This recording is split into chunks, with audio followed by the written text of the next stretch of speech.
don't know who I am, my name is Ryan Gaska. I'm the operations manager for Elliott's. I've been with Elliott's for 15 years. I got some other street creds and whatnot, but most importantly, I've decided to share tonight's message about mastering anti-aging. And if you didn't know, we do these master classes every third Wednesday of the month. Yeah, this is number 8.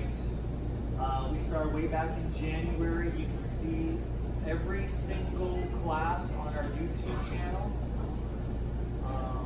They're all there, so you can go back and review. All the topics are there. And if you want to know what's coming, it's on our website. The entire calendar is on our website, so you can see what next month is all about. If I'm not mistaken, next month's class is on sleep, mastering sleep. I think we have one coming up in October on essential oils, essential oil use, and all the benefits of essential oils. And then more to be announced. We're still booking the calendar. But again, appreciate y'all being here tonight. For the next 30 minutes or so, I'm going to kind of go through in one case, a very simple way of mastering anti-aging, but yet very powerful. Sometimes simple can be very powerful, and the simple stuff we can overlook easily. So pay attention.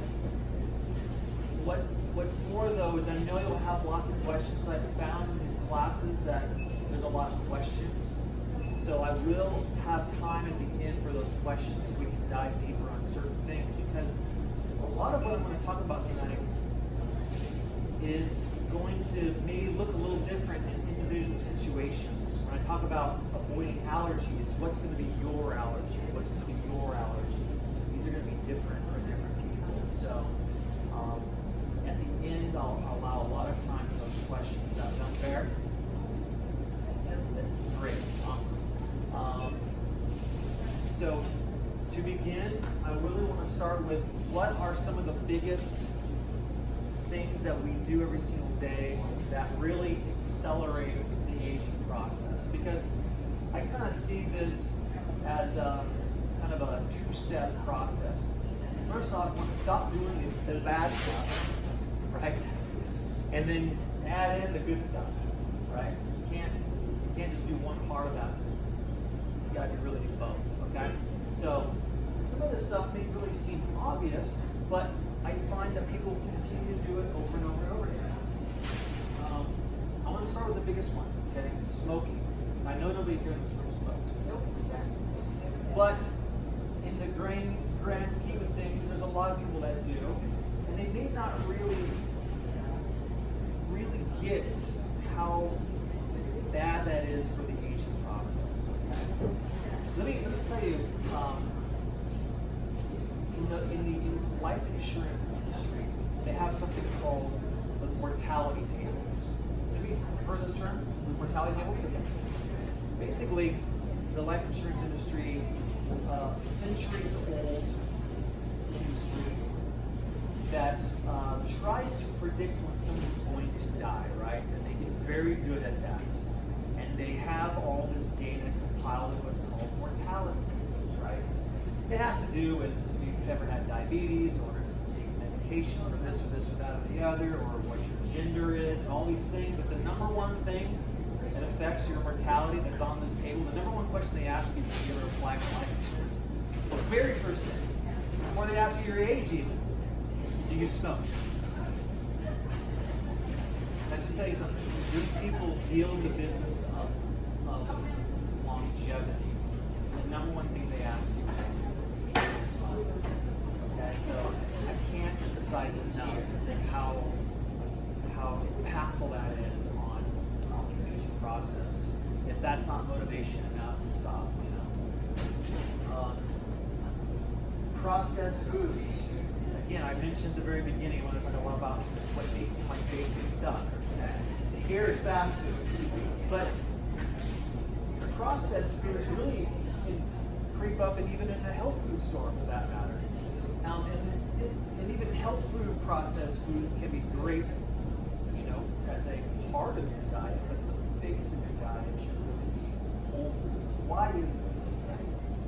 Every time you process a food, you're removing the things that go bad first, which is the healthy fats in there, the antioxidants, because they all deteriorate fast and go rancid with that flavor. So processed foods, the manufacturer wants those things to last a really long time, a long shelf life. So they process them for that goal. You lose out when you consume most of your diet from packages, because it's those antioxidants, I'm going to get to that in my next panel, that are really going to protect your genes from mutations that will kind of dictate what kind of diseases you're going to be more susceptible to, and how resilient your body is going to be to stresses and toxins and things that you will encounter. So it's got to be fundamental that the foundation of our diet is from whole foods. Okay, whole foods, even if it's health food, whole foods. It's really important. Sedentary lifestyle. Okay. If you don't use it, you lose it. All right.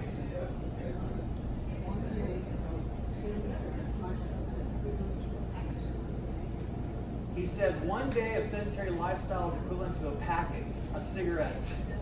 I believe it. That's the first time I've ever heard of that, but I believe it. Again, I keep pounding the basics. You've all heard it, but many of you aren't doing it. And hopefully you leave here tonight with the motivation to do so. Okay? I find all aspects of our life improve when we exercise. We sleep better, our brain functions better, our digestion functions better, our immune system functions better. Everything functions better when we move, when we exercise. So, a lot of people, myself included, have gone through phases where I say, I just don't have time. You're never going to just have the time. You have to make the time. Okay, it's critical to your longevity, right? It's critical.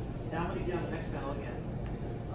Why that is? There's certain kinds of impulses that exercise do that upregulate longevity hormones and turn things off and on in your genes that protect your body from disease and protect your body from breakdown. And all that happens from the stimulus of exercise. That action it creates a whole cascade of healthy effects in the body when you exercise. Inflammation. I'm going to spend a lot of time on inflammation tonight, but this really kind of underlies maybe almost everything that we're going to talk about tonight, because all this stuff here really comes back to inflammation. It's all inflammatory. These smoking, processed foods, sugar, stress, they raise inflammation in the body. And it's this low-grade kind of smoldering behind-the-scenes inflammation that is underlying, all the experts agree with me, that it underlies all the diseases, all the end-stage diseases, cancer, stroke, diabetes, heart disease, all have an inflammation underlying factor, okay? And so your entire approach to longevity should be really angled at reducing inflammation, okay? We're going to talk about some herbs that are going to be good for that, and different things, but a lot of it has to do with inflammation. Sugar's kind of a no-brainer. You got to throw it up there though, because it's hiding a lot of things. You got to be very diligent at reading those labels and really being aggressive at not eating a lot of sugar. It's a big inflammatory. Anybody heard of A1C? Right? This is an inflammation marker. In diabetics, it's really critical tests you get to see if your diabetes is being controlled. What is A1C? A1C is a mark of inflammation. When you're C-reactive protein. When that A1C is tested, it's testing the effects that high blood sugar over time has done, the damage is done to the cells, to your arteries, to your veins in the body. And it's a very important test they do to see if your diabetes is being managed. And what it is, again, is it's a marker of inflammation. Inflammation is key. Reducing inflammation. Hormone imbalance.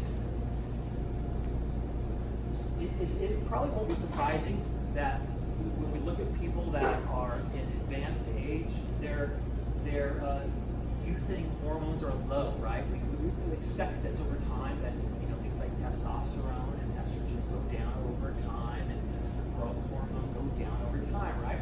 Well, it's expected, but we have tools in our tool bag here in the store and different lifestyle practices that help optimize our hormones as best we can. I even will recommend to some people to do hormone replacement therapy. There's topical creams we can do that don't require prescription, but it's worthwhile looking at testing your hormones, seeing where they are at. I always say don't test, don't guess, test. You can, here in the store, we have a referral system for a practitioner that does salivary hormone testing. And it's highly valuable to find out where you're sitting and take steps, whether it's herbs, diet, or even HRT to get your hormones in the optimal zone. So definitely use to that. And then finally, stress. Stress, it's really a big one in that, it's kind of an inevitable thing, in our daily modern lifestyles, that we're going to be bombarded with stress. Just driving in your car is a stressful thing. Watching the news is a stressful thing. Okay. So part of your longevity strategy has got to include steps to mitigate stress. Exercising, quiet time, things like that. I'm not going to get into specifics around that. I can talk to the name about specific herbs if I want, but I really want to just at least shine the light on, if you didn't know how bad stress is for your longevity, now you do. It's really, have you ever seen someone after they went through a traumatic event in their life, whether it was divorce or death, and they literally look like they're 10 years older, like that? Because they literally are. Their body is 10 years older. They're not chronologically, but their body is. Okay? So, reducing stress. Okay. Now, specific things to do. Okay, I already told you things to avoid. Now I'm going to talk about some specific things to add into your lifestyle. Yeah, please take pictures. She's going to take a picture, but anybody who wants to make sure to let Alex know at the end of the talk, if you want me to send you the notes of tonight's talk, I could just send it in an email. Okay? And the slides included. So that could be you. Antioxidants. I mentioned this at the beginning about high antioxidant foods. Does anybody know exactly what antioxidants are? Katie? It's a chemical compound that helps fight radicals in the body, oxidation. Chemical compound that fights oxidative radicals in the body, right? How do you know when you're looking at an antioxidant? Does anybody know what an antioxidant looks like? Blueberry. Blue. Color. You were getting close. You got it right. Color. What makes something colorful is antioxidants. Anthocyanins, carotenoids. These are actually the pigments in plants. They always tell you to eat in the rainbow, right? Why? Antioxidants. color. That's why they tell you don't eat white sugar, white flour. There's no color, no antioxidants, no nutrition. Antioxidants. Antioxidants, and why do we want to reduce oxidative stress in the body? Because oxidation actually mutates, actually damages your genes. Damaged genes act really funky and weird. Cancer, right? Rogue genes, rogue cells acting on their own and ultimately damaging the body, right? Antioxidants should be one of your biggest arsenals against that damage to your genes. Okay. Exercise. I mentioned a minute ago how important exercise is, for its ability to reduce stress, increase your metabolism. We know that healthy weight is a really important part of longevity. There's certain kind of hormonal impulses that happen when you exercise, right? Growth hormone goes up when you exercise, especially, and it's very closely related to the intensity of your workout. And everybody knows how important it is to at least walk, right?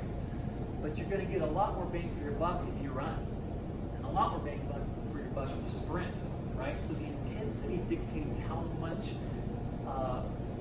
growth hormone gets released post-workout. And we all know that growth hormone is an anti-aging hormone, right? If you go to your doctor and complain to him or her about the age-related decline in energy and muscle mass, you may get prescribed growth hormone therapy, right? Injections or creams or whatnot, because it actually increases longevity, right? Increases muscle mass and energy levels. So that's why exercise helps actually with our productivity on a day-to-day basis, because we actually have an upregulation of these healthy hormones that support stress reduction, brain clarity, metabolism, pain reduction, inflammation. It's strange to think that exercise reduces inflammation, but it does, because it kicks into gear the body's recuperative ability. It gives your body a little bit of stress, right? Maybe you get a little sore or fatigued when you exercise, but then your body's like called into action. Okay, we're going to fix things and make the body stronger. It's in that healing process that exercise is delivering all of its benefits. Sleep. Wow. I there's no way around it.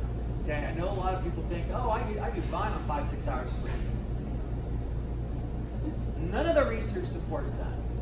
Every single study has shown that in 7 to 8 hours, you get more productivity, your brain works better, your metabolism works better, everything works better when you get adequate amounts of sleep. Yeah, you can get up after 6 hours. Yeah, you can put in a full day's work, you can just do that. But you're not optimal. And you're certainly not going to live a long time with that kind of approach. You will always pay in the end if you don't take the time now to rest. I keep telling my staff here a story, because maybe you guys have heard this story. I know it's been shared a bunch of times. But you take these two lumberjacks, right? Each one's chopping wood, right? They all chop wood. The first lumberjack is chopping wood. He's going really hard, really fast, right? And chop, chop, chop, chop. Doesn't take a break. And the other one is chops and then stops and sharpens his axe, and then chops some more and sharpens his axe. Now, which one ended up chopping more wood at the end of the day? The one that stopped and sharpened his axe, because he stopped and rested and sharpened his axe and made it more useful, more efficient. And that's what we got to do with our bodies. We've got to stop and sharpen our axe. You have to do it. You will pay in the end if you don't. Water. Every class I tell you to drink more water. Right? It's got to be good water. It's got to be reverse osmosis water. Please don't drink tap. Bottled water is fine occasionally, but your daily water needs to be purified water. Whether you get something in your home, a purifier that you can put on a sink, got to drink this water. It's got to be like, part of your lifestyle to be drinking purified water. Why is that? The solution to pollution is dilution. Someone told me that, it stuck. If you want to help your body get rid of the toxins that are doing damage, you've got to first give it a substance that it can be carried away in, and that's water. Water. How simple is that? And it's not expensive. 40 cents a gallon for our water here. Okay, now, it's a health food store, right? So I gotta talk about supplements. The supplements I want to talk about: turmeric, CBD. So there's some other ones too that I didn't want to clutter this up. Magnesium, vitamin D, CBD. It's pot. It is pot. It is pot. It is pot. It's with the pig. I'll get to that here in a minute. But the herbs, the minerals, the vitamins that I really want to emphasize tonight are all directed at reducing inflammation. Okay, that's really important. Turmeric, CBD have got to be the king herbs for reducing inflammation. CBD, yes, is derived from cannabis, the same plant that you get THC from.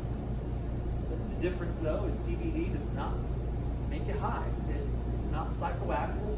If you've never tried it, you gotta try it. It's very great for stress, for sleep, for pain, and to that point, inflammation. It's so much science is emerging on the benefits of CBD for lots of different conditions. So I can't have a talk about anti-aging without mentioning CBD. And of course, turmeric, one of the king anti-inflammatory herbs, wildly popular for aches and pains, reducing inflammation. Turmeric. A lot of people ask me, what should be like the supplements that everybody should be taking every single day? And I always mention, of course, multivitamins, probiotics, right? Of course, fish oil. That's good for inflammation too. But turmeric's got to be in there. Turmeric should be a foundation. Everybody should be taking those supplements. Turmeric. I also mentioned vitamin D a moment ago, right? For longevity. And I've mentioned this in a few different classes. If you don't know, does anybody here know what their vitamin D level is? Nobody? A couple people? What is your vitamin D level, Susie? 61. 61. Does anybody know where it should be? It should be above like 35, 40. Most people are walking around in the teens to 20s. You're talking about a blood test result. A blood test, yeah. So 61. That number 61 you said, that's 61, I believe it's nanograms per milliliter, okay? Most people are walking around in the high teens to low 20s.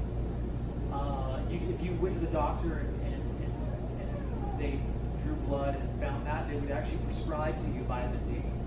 Okay, it's that important,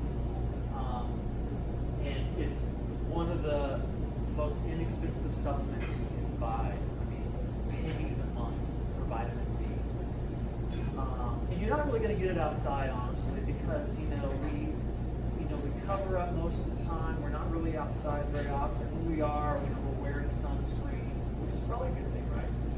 We get burned. We get burned, but. So then you got to eat it, and there's not a lot of foods that have vitamin D. Egg yolks, cold water fish. That's pretty much it. Beef liver. That's pretty much it.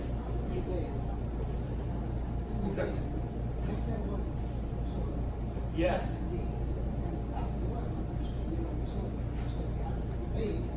Bathe, yeah, and we bathe. He mentions that we bathe because there's oils in the skin that get converted. It's actually cholesterol. The sunlight hits them, there's a chemical reaction, and that's what actually makes the vitamin D that absorbs in your body.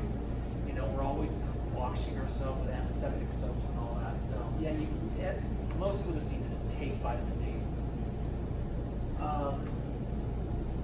And then I mentioned hormone balancing.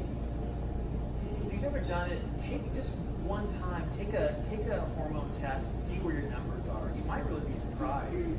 If you got some weird things going on, and you're like, what could it be?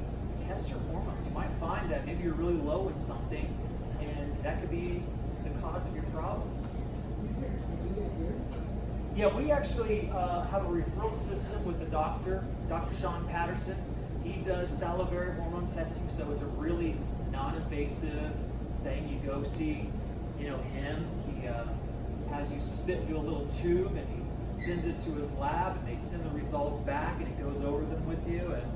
And you don't need a doctor. You don't need any special circumstances or anything. Just go to him, and he can do it for you. And if you're interested in that, we can, our staff here know all about it. They can make sure to direct you to the right place. And he has a special deal for Elliot's customers. So, hormone balancing. I'm learning more about that right now. And I've been told to pay attention to the adrenal system as part of the hormones. It's like kind of like the beginning stages. If you have taxed adrenals, it's going to tax your hormones. Is that correct?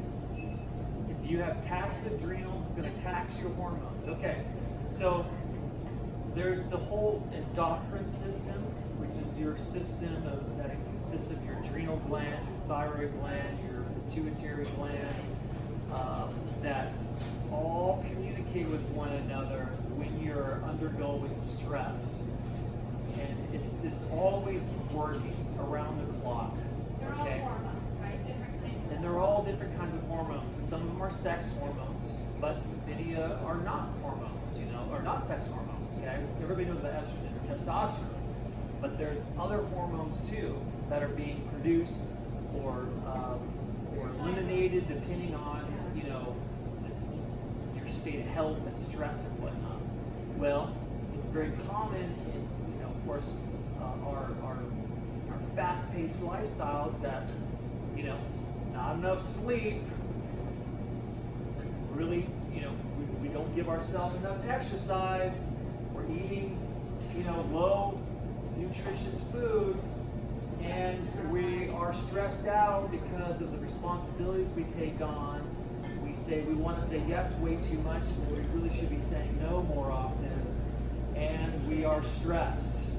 And then throw in the boot that, you may be a woman going through that change when you're, 45, 50, and that just, everything goes off the rails. We see a lot of that, a lot of our customers are putting in that very situation. We call that adrenal fatigue. And, it manifests in insomnia and weight gain and lots of other things, hair loss. So that would be part of that hormone balance. yes, part of balancing your hormones is your adrenal hormones too. The adrenal hormones. The adrenal hormones, yep. So, one second. Sure. So I think I went through the bulk of my talk, but I see that we've got a lot of questions coming in. So I really want to just open this up now to ask away. I find that some of the most useful part of my master classes is the time that I offer up for Q&A. So we can dive deeper on some of these topics, and you can ask those questions, okay? I just wondered if you had an opinion on when we eat, like how much we eat our dinner, Right. and then we eat again at 9, or we eat again at 11, and then we eat again at 7 or 8. Do you have an opinion on if there should be a time there that we don't eat? When should we eat, right? We hear things like, you shouldn't eat breakfast. You should fast for 20 hours. I was just talking about this afternoon with some of my staff. But then you also hear, not long ago, it was popular to eat every 2 hours. Eat lots of small meals throughout the day. Well, which is right? Well, probably neither one of those, honestly. It's very stressful to go long periods of time without eating. Okay, occasionally fine, no problem. Our bodies are able to do it. Our bodies should go 6, 7, 8 hours easily between meals if we need to. Somebody who can't, they have hypoglycemia, right? A few hours later, the blood sugar is crashing. That's an early sign of a problem. Don't want hypoglycemia. Drinking orange juice isn't your fix. Okay? Everybody wants to treat the downstream problems, and nobody wants to look at the upstream causes. Okay? So we got to get more fundamental. You know, reducing inflammation probably is like step one. But we also probably don't need to be eating every couple hours, because then our body's kind of on that drip system. What happens if you miss a meal? Again, stress. I really recommend, I think for most people, and it's traditional and it makes a lot of sense for most people, is 3 squares a day. 3 squares a day. Now, some people find that they aren't hungry in the morning. Anybody like that? I'm like that. Why is that? It's because you're stressed out. When you're stressed out, the body actually shuts down hunger. Okay? When you are in a fight or flight state, your body is not thinking about eating, it's thinking about getting away. Okay? It's when you're calm. It's when you're calm that you can actually stop, eat, you'll actually be able to absorb things. Okay? So what do? You just force yourself to eat? Not necessarily, but maybe you need to sleep a little more. Maybe you might wake up a little more hungry. Or maybe you just need to eat something more light or liquid in the morning, like a protein shake, right? And maybe cultivate over time. You know, over time, when you start eating in the morning, lo and behold, you start getting hungry in the morning. It's kind of a weird way how that works, but I think skipping breakfast is probably not the best solution, folks. It really sets your day up for, you're going to be a lot more stressed, agitated, hungry. I mean, I don't see that as the best case scenario for folks. You know, this video is going to go on the web, and it's going to be drowned out by all the noise on there about intermittent fasting, right? And how, you know, how great that is for you. And I'm not going to take, challenge that. You know, if you want to experiment with that a little bit, fine. But I think for most people, it's kind of a stressful thing to do, to skip breakfast. That's just my take on it. So I say 3 squares a day. A good breakfast, good lunch, and a good dinner. I don't recommend eating right before bed, but some people eat so long before bed that they're hungry again, and they have trouble sleeping because they're stressed out because they're hungry. So sometimes it makes sense to eat maybe closer to bedtime than maybe what you otherwise might, because it might help you sleep better. So play around with that. Salt Institute is doing a study right now on circadian rhythm. My doctor is a part of it, and she's suggesting not eating after 7 until 7 in the morning, so doing a 12-hour time frame in there, and then sleep has to do with the liver function. But trying to go to the Salt Institute for circadian rhythm. So But it's 12 hours. this idea of going 12 hours at She's least not between saying dinner and breakfast. don't eat breakfast, lunch, and dinner, but I don't think she minds the 12 hours of not eating goes longer. Right. But Yeah, mostly the 12 hours. There's going to be, of course, some fasting between dinner and breakfast. I guess I'm saying that I'm not a fan of the 20-hour fast. 12 hours is more reasonable, right? That seems normal. Dinner, is around 7, and you wake up around 6 or 7 the next morning, and you eat breakfast. That's like, 12 to 14 hours. Body was something else besides digestion. I heard a saying once, and it's always stuck with me, and I don't always live by it, but when I do, I feel the best inside, and it's eat like a king at breakfast, eat like a prince at lunch, and eat like a pauper at dinner. So heavy breakfast, good sized lunch, and a very light dinner.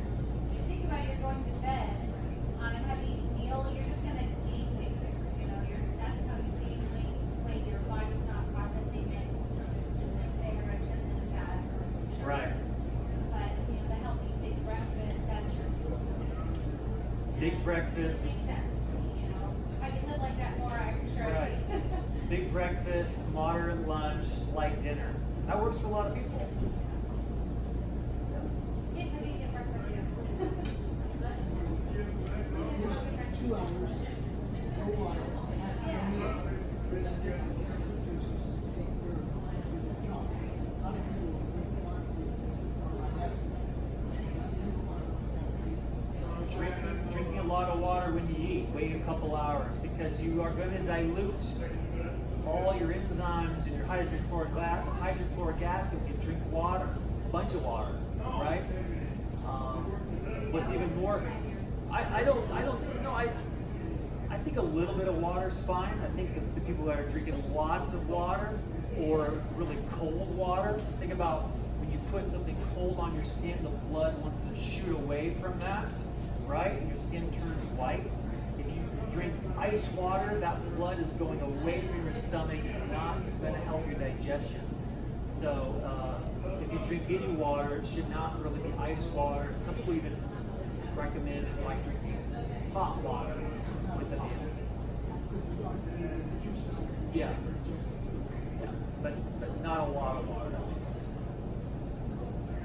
I heard recently about a good practice when you first wake up in the morning, room temperature water with a half a lemon.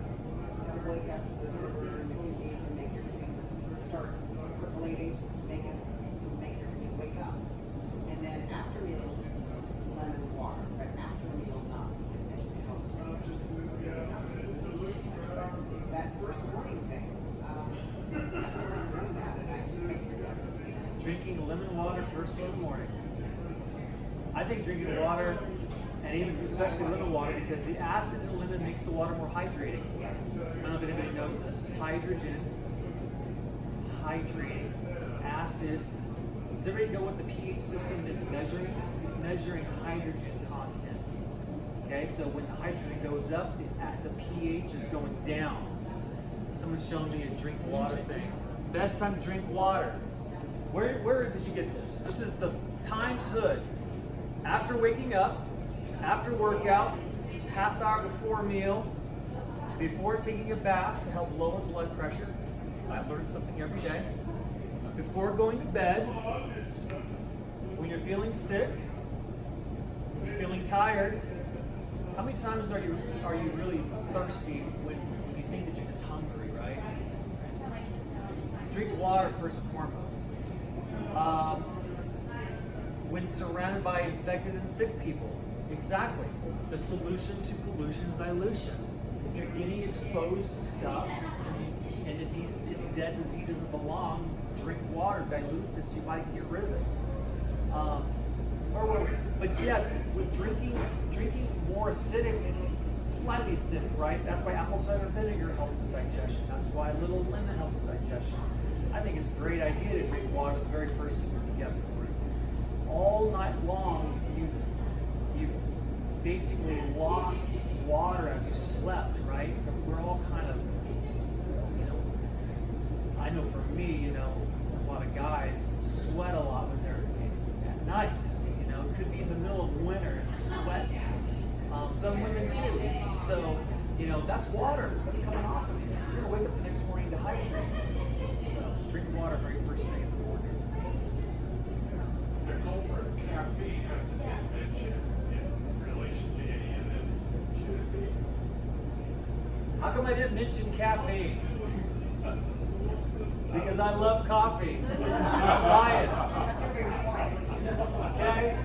That's someone else can teach that. But seriously, yeah, caffeine's a diuretic. Caffeine stresses out the adrenals. You're darn right. I think it's about the way I see it, the way it was explained to me.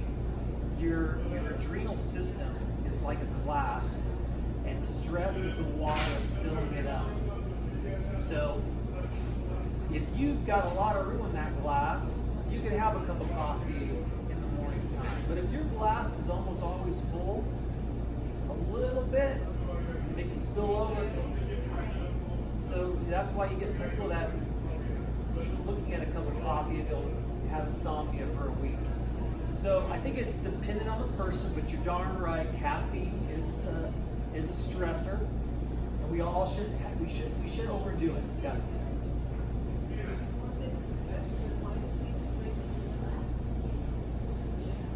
It's a ritual.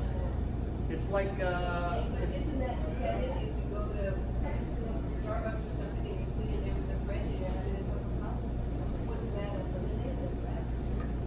You make a good point. Coffee. Why is coffee relaxing? Because it's the ritual. So yeah, things are contradictive at times. And coffee might be one of those things. The relaxing part of it is the ritual. It's the warmth. That should add a benefit to the stressor. Just like maybe not a complete even balance, but maybe scales. It's going to be dependent on the person. Like I said, some people, it's no problem for them to have a cup of coffee. Their glass has a lot of room in it. They're sleeping good at night. They're recovering. They're exercising. They're eating high antioxidant foods. Coffee's not going to be a problem. You got a person that's not sleeping enough at night, not exercising, eating a refined diet, and drinking lots of coffee or other stimulants, energy drinks. That's going to be a problem. It all depends on the person. You must replace the water. You dehydrate yourself with your coffee. Yeah, coffee doesn't So you must count. replace that water. Right. Coffee does not count as water. No. Also with stress isn't just from work or being around people. You have all kinds of environmental, your foods, all kinds of things like that are different body stresses, not just what we think of stress as, work stress or that kind of stress. And stress is coming from a lot of different places in our life. So when you go to like you say, drink coffee, that doesn't always mean that's going to get rid of all your stresses when you're relaxing. It's also addicting, so, having that cup of coffee is relaxing. We got something else coming in here.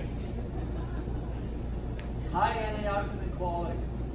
Yes, coffee does have a lot of antioxidants. Chlorogenic acid in coffee is a powerful antioxidant. So, not everything is that. Everything is, it's not one, nothing is just one way as far as it's all good or it's all bad. I mean, you have people that are literally dropping dead of a heart attack because they exercise too much. These ultra marathoners. That's not to say that we shouldn't exercise at all. It means that we just need to do it in moderation. Nick Cavett show they had a guy that was on there for exercise. This guy got dead of a heart attack right on the show. Right on the show. Yep. There you go. That was years ago. I don't remember, but it was a Nick Cavett show. You have situations like that. Was there any other questions? I thought I saw a hand go up a minute ago. Yeah. Sorry, just can you repeat the solution to pollution? What was the The solution to pollution is dilution. Water. Water. You gonna talk about CBD a little bit? Oh, CBD. So we go. I mean, that's a big darling. You hear it advertised all over the place in the radio and everything. And of course, my first saying it goes up. It's okay. The pot industry, they got their side, Right. And So I'm why- trusting that if I talk to you about it here, it would be at least of a certain purity and so on and so forth, and it wouldn't be junk. Right. I don't have a horse in the race when it comes to CBD. I'm not taking a side on whether cannabis should or shouldn't be legal. It doesn't even matter to me. Okay, as far as what CBD has to offer, I think it's one of the best things that's entered our industry, the health food industry, in the last 10 years. And I really believe that because of what it's done for our customers. When it first came out, we were leery. I, like anybody else, thought, what is this? Is this safe? Is it legal? At the time, Yeah. right. at the time when CBD, entered the supplement industry, marijuana was not legal in California. Okay, But it was legal. but CBD was, right? And it almost was ahead of the science in a lot of ways too. We really didn't know what CBD could do for us. And now, 2-3 years later, we've got a pretty good idea of what it's doing. There's this entire system in the body called the cannabinoid system. It's actually cannabinoid system. Cannabinoid system. I might be saying that a little wrong, but anyhow, cannabinoid system. It's a system in your body, just like your endocrine system, right? That regulates certain things around the body, and the cannabinoid system has these locks that CBD unlock, like a key. The body actually makes cannabinoids on its own. It's actually found in other plants. It's found in high concentrations of cannabis, of course. But it is found in other things too. We have a CBD product here that's made from orange peel, of all things. Okay? So first off, the body recognizes this nutrient. That's the first thing, right?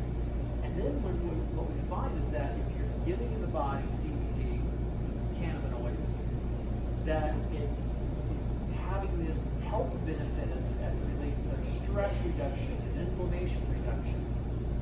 And the science again is emerging on this, but we're finding that there's still a lot to learn, but it's exciting where we're headed with it, because here's a substance that is super, super safe, has no side effects. You don't need a prescription to get a hold of it. It's found naturally in plants, and you can extract it naturally. You don't need solvents or chemicals to get at that CBD. It's easy to absorb.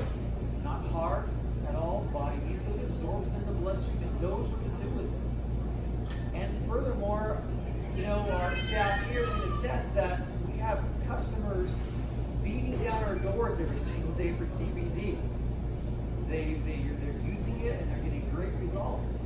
So what are the results? the results are, again, stress reduction, pain, mood. In some cases, parents are using it for their getting off your opioid medications or being able to reduce them, getting off your sleeping aids at night, reducing your reliance on alcohol or other sedatives, relaxants. Parents are using it for their kids that are having these debilitating seizures. And science is still emerging on the benefits of CBD. So it's a really exciting thing. And it's totally transformed the kind of customers that are coming into our stores now. That never really would have coming in before when they've heard about CBD. And it's really delivering results. They're talking to their neighbors, talking to their friends, their family, and they're like, you've got to try CBD, and they're putting everything out. It's that good.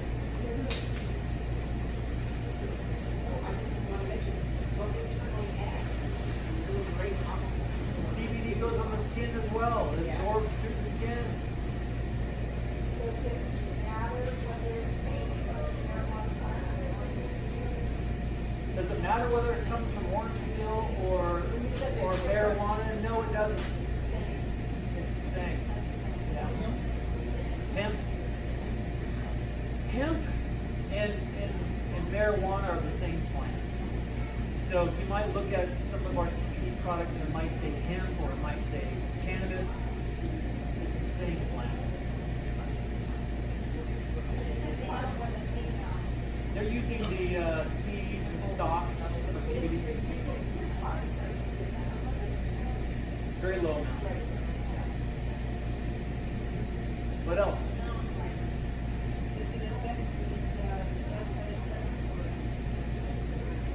Right, because we're finding that there's this hormonal cascade when inflammation is running rampant, right? All these signals are being transmitted and causing, these inflammation hormones to flush the body, especially like if we're injured, right? The swelling that results, well, you could have low-grade swelling throughout the body. The CBD is what we call tonifying the cannabinoid system. It actually is calming things down, allowing the body to heal and recuperate.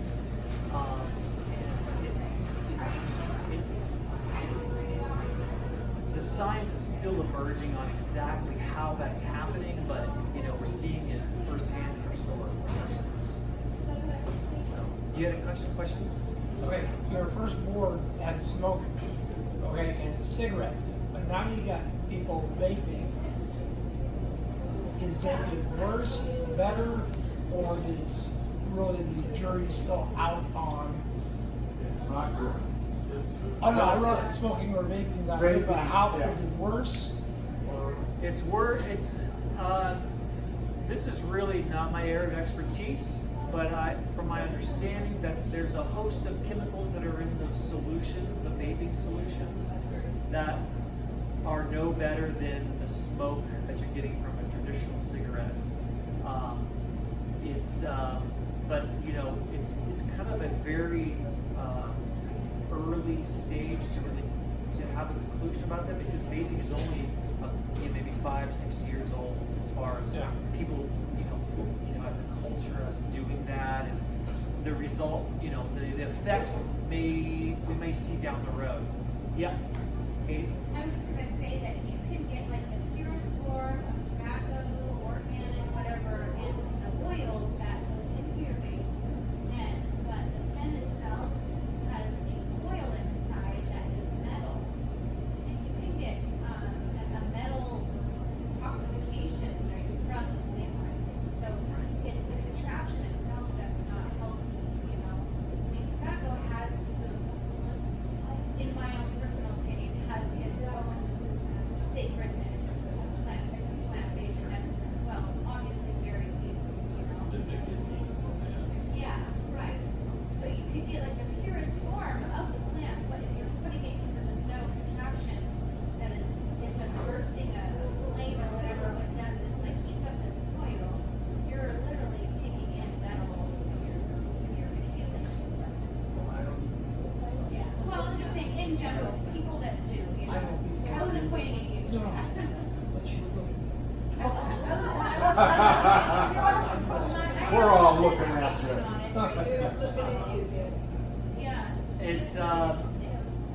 Yeah. It's it's got its own host of issues for sure. Yeah.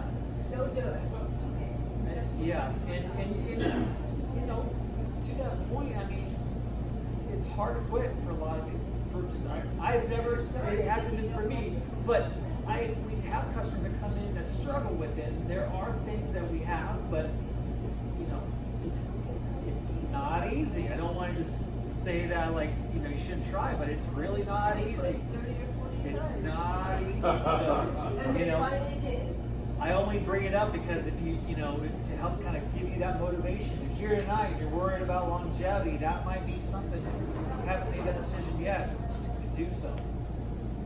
And if somebody chooses vaping, it really is, I guess, if you look at aside of like the medical oil system, from what I understand, they've developed a new one. It's not a medical oil, it's a different kind of oil, Yeah. or burning system or whatever inside the contraption. And just whoever you're buying your pen or they call it box from, just make sure that it has none of the extras, Yeah. There's degrees. It is somewhat healthier. There are degrees of what you're saying. There's this. You could do really bad, or you could do maybe somewhat better. Yeah. There's a spectrum. Right.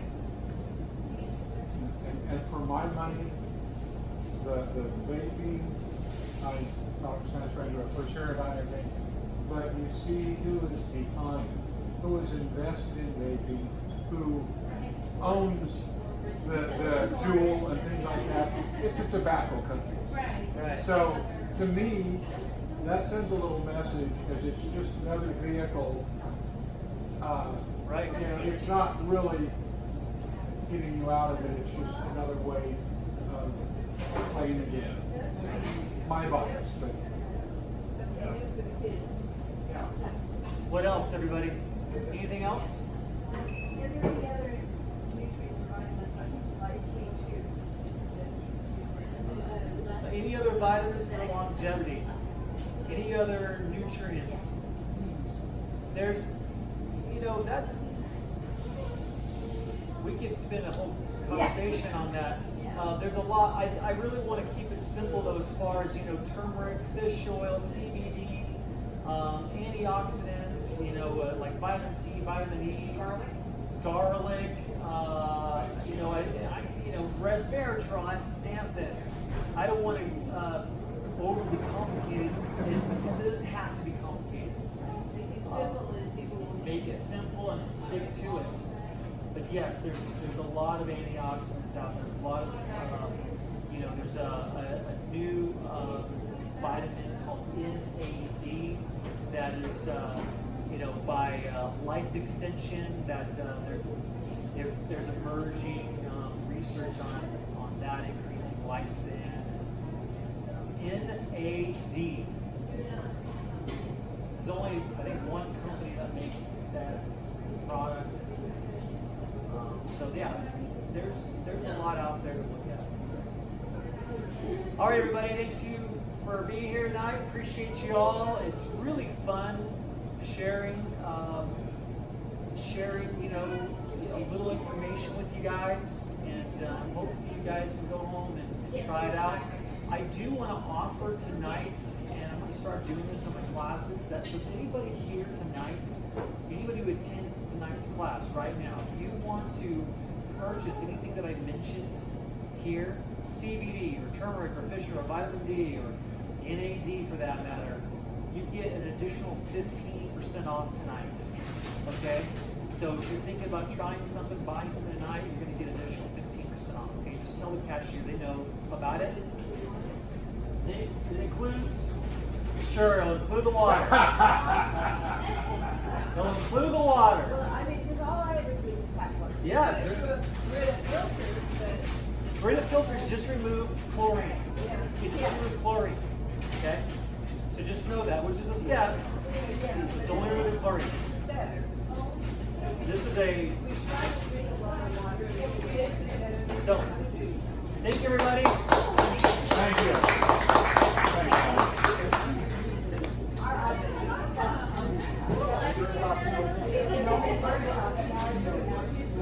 Yes, totally.